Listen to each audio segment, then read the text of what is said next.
All right. Isolation, disconnection, and awakening. That is what I'm going to answer today. Hello, dear ones. This is Zach Hansen from Consciously Awesome.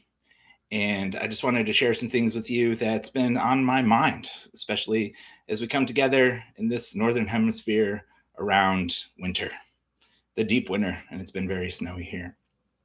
Um, I know that a lot of people over the past year have clients of mine who've come to me, whether that's for reading or breath work or men's circle, things like that. There's been a lot of spiritual awakenings that have happened.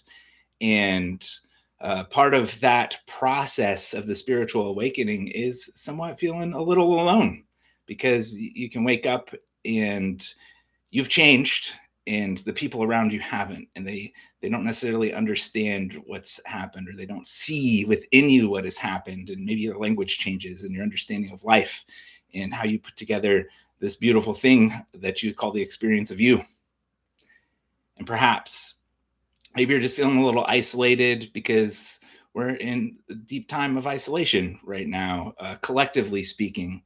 And that has a lot to do with algorithms and identities and a lot of polarity that's happening. And I know a lot of people this year also expressed talking about walking on eggshells around people, especially in public. So I may say some things today that might be a reminder, or they might arouse your ego and say, "Nah," but just let that go. Just let this message and the frequency and this transmission just sink in and do what it's supposed to do.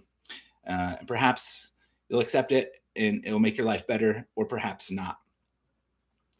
So part of this thing that we're all going through together, from my perspective, is the world is going through, the collective, let me say it that way, humanity is going through a a shift, a change, this alchemical process that requires a lot of heat and discomfort as this light enters in our consciousness, the collective, heats everything up and makes everything uncomfortable because the light, well, it turns on the light and there's a lot of darkness around, and now we can see that.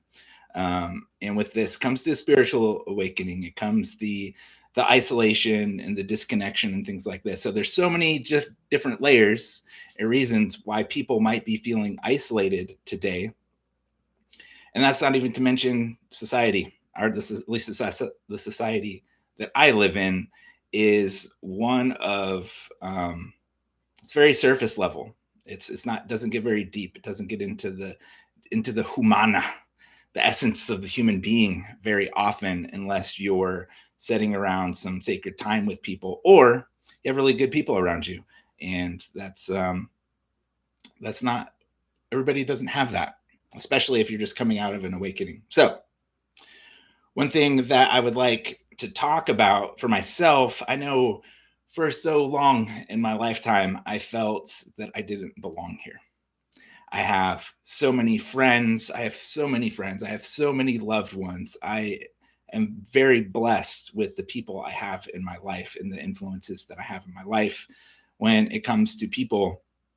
And still, I felt this way for a very long time. I felt alone and unloved in a room full of people who loved me dearly, right? So just because people love us and are there doesn't mean that we feel like we can connect on a deep level. And maybe that's maybe because we don't have the language for ourselves, within ourselves, to express that. Maybe there's something blocking that. Could be trauma or stress or something we're not expressing or we're unaware of. This is such a deep topic. But for me, what happened to help me out of this was the realization of this thing called synergy. And what that is I'll say that again, synergy. And basically, that is aligning with the cosmic, or a higher order, a spiritual order of things. And what I mean, or what I would invite you to entertain, is this idea of aligning yourself with your soul, first of all. I won't go off on a tangent here, but identifying your soul and what what it's here to do, who it's here to become or be in any given moment. And then from there, if you're feeling isolated or feeling disconnected or just kind of wandering because you don't know where you fit in with people, maybe you haven't found your the people who speak your language, so to speak, right? Or maybe you need to be in that deep silence in space, but it doesn't mean you have to feel alone. It doesn't mean you have to feel lonely. And with Synergy, that allows us to align ourselves with the cosmic order of things. And so let me be very specific here. For me, it was aligning myself with Earth in the seasons, in the animals. And many people align themselves with the stars and astrology and astronomy and things like this. But the idea here is this, is that life is alive, all of it, the whole thing, all of it. And there's no empty space. And even the space that we think is empty, well, it's alive too. And there is science for this, but I'm not going to go on to that right now because that's another tangent. And I want to stay focused. So with aligning myself with nature, and just getting into seasons, just noticing the seasons and how I felt in each season and the things that came to pass that were in the past or in the present, just allowed me to really start to sink into my own rhythms. But then I started to notice that I became more and more connected with nature around me. I was very connected anyway, but this is a deeper level of connection with nature. And then when I started to have that, there was more. It's like, oh, things really are alive. And I can start to have this communion with all that is around me, which is nature, animals, the plants, the stars, the sun, the moon. And I think this is where a lot of people go wrong or get thrown off or triggered. And that is, they think that if they are aligning with nature, that they're going against their spirituality or their faith, or they're being asked to think that that is the supreme being. And that is totally inaccurate. Nature and everything else can be alive, and there can be different layers of divination, but that doesn't replace the one supreme intelligence, the one that I call God or creator, Allah, whatever word you want to use. It doesn't matter. It all points at the same thing. It's a love that has no opposite. And we can't put it into words anyway, because it is beyond words. So when I was able to start going into the seasons and really having this connection with the seasons, then with plants and animals in nature, and now the stars, I was able to feel like I belonged here. And it didn't matter who was around me. This was really important, because the isolation that I had, that I was stuck in my head with all of these ideas and belief systems and blah, blah, blah, the isolation goes so deep. It is so deep in every human being. The isolation behind identity and beliefs is so thick to get through that. It's stepping into the body and stepping into the present moment that helps us move forward and kind of remove ourselves, so to speak, and not be so attached to the what I call identity structure. But as I was able to move into more communion with all that is, literally all that is, physically, we call this horizontal oneness and consciously awesome. That made the vertical oneness, right, spiritual oneness, even grander. And now this dialogue is happening within me that wasn't happening before. And so now I don't feel that isolation as much, and I don't feel disconnected, and I do feel like I belong here, and I do feel like I feel, let's see, we'll say inspired. Maybe that's not the best word, but I feel inspired to have this sacred reciprocity with the rest of life, because I do believe that. I mean, I do know that I belong here. Before, I was in this old paradigm structure, with old world view, where my society had taught me, no, you're disconnected. Nature isn't alive. You want to outsource or privatize your spiritual authority into religion or somebody else, because you can't commune, you can't do all this stuff, right?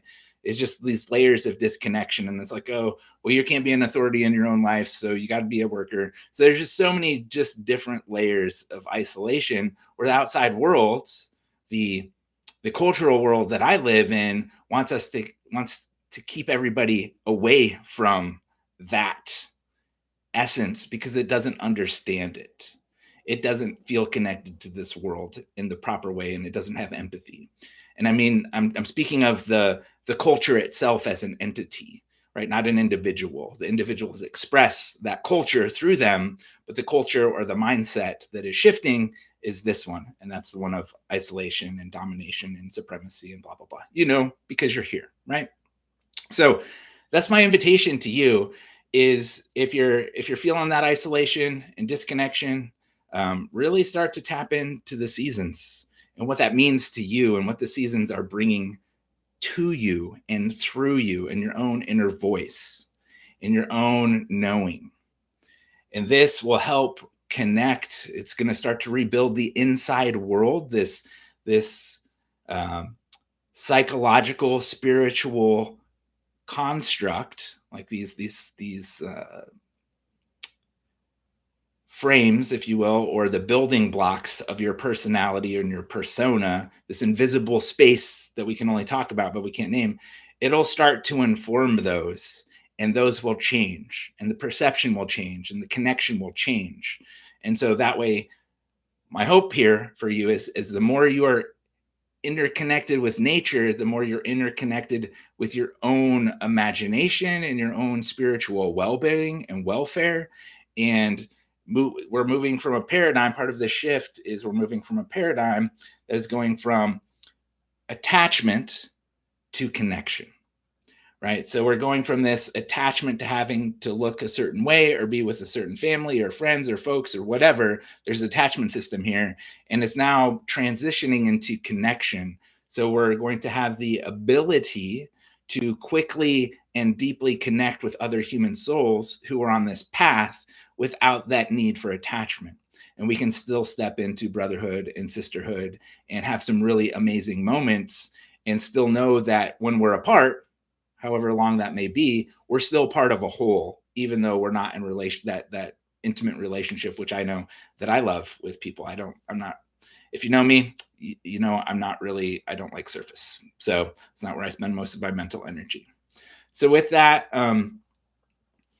you have the inner world and the outer world, and they form each other. And what I'm coming to realize is that in order for this spiritual essence, or the life around us that is in the natural world, the horizontal world that is not human, in order for it to have a resurrection within the human needs to cultivate and grow that connection within themselves. What does that mean? That means we need to actively participate in that relationship by communing with it and acknowledging its presence, and it will start to grow. And when it grows and it's alive in the human, then it translates into aliveness into the external world.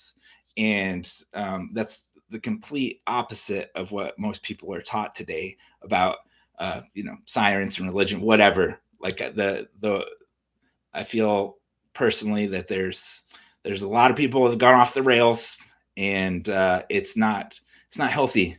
And we can tell it's not healthy because the way society is really crumbling before us, and all of our structures are crumbling because we haven't paid attention to this inner world, right? We haven't gone into spirituality deeply to cultivate it. We haven't gone into imagination and creativity deeply to cultivate it into this essence that is alive.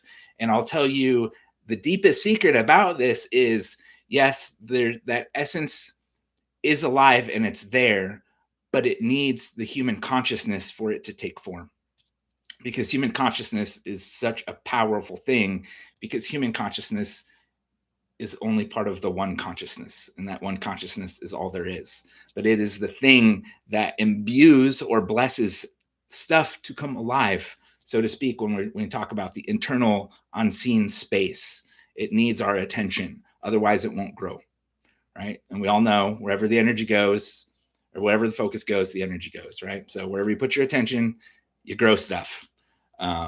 So with that, if you're feeling isolated at all, disconnected, or feeling awkward, or wondering, where do I fit in with all of this? I just offer this to you, is really start to check in with your horizontal world. Start with animals, then maybe some plants. You can talk to the moon, the sun. It doesn't matter if you hear anything back. The point is to start that conversation and start commune, and just know that it's there, and don't give up. Keep cultivating this. And I know for me, it has helped me really expand my consciousness even more, and my belonging. And it actually makes me feel more grounded and more present. And like I said, I want to participate more in the forming of what is shaping up to be the new humanity after all of this burns over, after all the fire's gone and the ashes are left. So with that, I leave you with that, and I bid you good will.